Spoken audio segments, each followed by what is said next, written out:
Assalamualaikum warahmatullahi wabarakatuh. Perkenalkan, nama saya Nur Syaki. Saya dari Quratul Anas. Kami dari kelompok 3 akan mempresentasikan materi membangun negara berkeadaban. Oke, langsung saja ke materinya. Konsep dasar tentang negara. Pengertian negara. Istilah negara merupakan terjemahan dari beberapa kata asing. State dari Inggris, Staat Belanda dan Jerman, atau Etat dari Prancis. Kata-kata tersebut berasal dari bahasa Latin status atau statum, yang berarti keadaan yang tegak dan tetap atau sesuatu yang memiliki sifat-sifat yang tegak dan tetap. Secara terminologi, negara berarti organisasi tertinggi di antara satu kelompok masyarakat yang mempunyai cita-cita untuk bersatu, hidup di dalam suatu kawasan dan mempunyai pemerintahan yang berdaulat. Pengertian ini mengandung nilai konstitutif dari sebuah negara berdaulat yang pada dasarnya memiliki masyarakat, wilayah, dan pemerintahan yang berdaulat. Tujuan negara.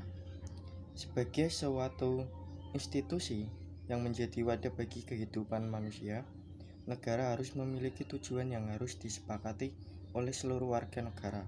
Adapun tujuan tersebut antara lain: 1. Memperluas kekuasaan. 2. Menyelenggarakan ketertiban umum. 3. Mencapai kesejahteraan umum.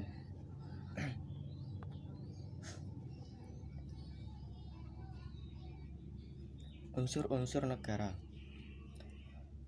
Menurut Oppenheimer dan Lauterpacht, adapun syarat terbentuknya negara adalah rakyat bersatu, daerah atau wilayah, pemerintahan yang berdaulat, dan pengakuan negara lain.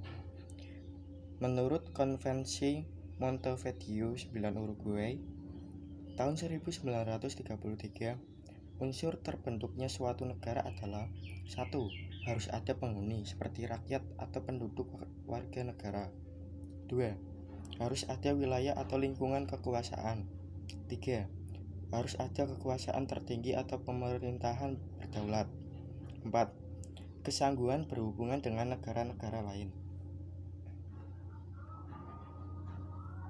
Ada beberapa unsur pokok di dalam suatu negara, yaitu: A. Rakyat merupakan sekumpulan manusia yang dipersatukan oleh suatu rasa, persamaan, dan bersama-sama mendiami suatu wilayah tertentu. B. Wilayah. Tidak mungkin ada negara tanpa adanya batas-batas teritorial yang jelas. Oleh karena itu, wilayah merupakan unsur negara yang harus terpenuhi. Wilayah mencakup daratan, perairan, dan udara. Batas wilayah negara diatur dalam perjanjian dan perundang-undangan internasional. C. Pemerintah. Pemerintah merupakan alat kelengkapan negara yang bertugas memimpin organisasi negara untuk mencapai tujuan bersama didirikannya sebuah negara. D. Pengakuan negara lain. Ada dua macam pengakuan atas suatu negara, yaitu: pengakuan de facto merupakan pengakuan atas fakta adanya negara. Pengakuan tersebut didasarkan adanya fakta bahwa suatu masyarakat politik telah memenuhi 3 unsur negara. Pengakuan de jure merupakan pengakuan akan sahnya suatu negara atas dasar pertimbangan yuridis menurut hukum.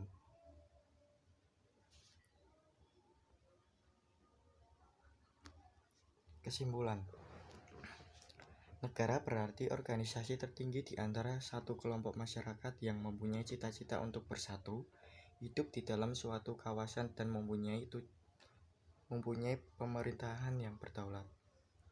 Tujuan-tujuan negara antara lain: memperluas kekuasaan, menyelenggarakan ketertiban umum, mencapai kesejahteraan umum. Adapun syarat terbentuknya negara adalah rakyat bersatu, daerah atau wilayah, pemerintahan yang berdaulat, dan pengakuan negara lain. Teori tentang terbentuknya negara yaitu teori kontrak sosial, teori ketuhanan, dan teori kekuatan. Bentuk-bentuk negara adalah negara kesatuan dan negara serikat. Negara dan warga negara mempunyai hubungan timbal balik yang harus dijalankan secara selaras. Warga negara harus menjalankan aturan-aturan yang ada di negara agar tercipta suatu negara yang harmonis.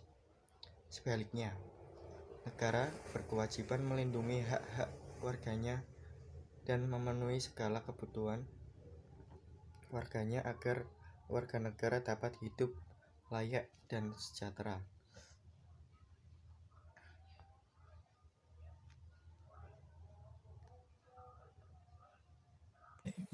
Mungkin ini saja yang dapat kami sampaikan. Kurang lebihnya mohon maaf apabila ada salah kata. Wassalamualaikum warahmatullahi wabarakatuh.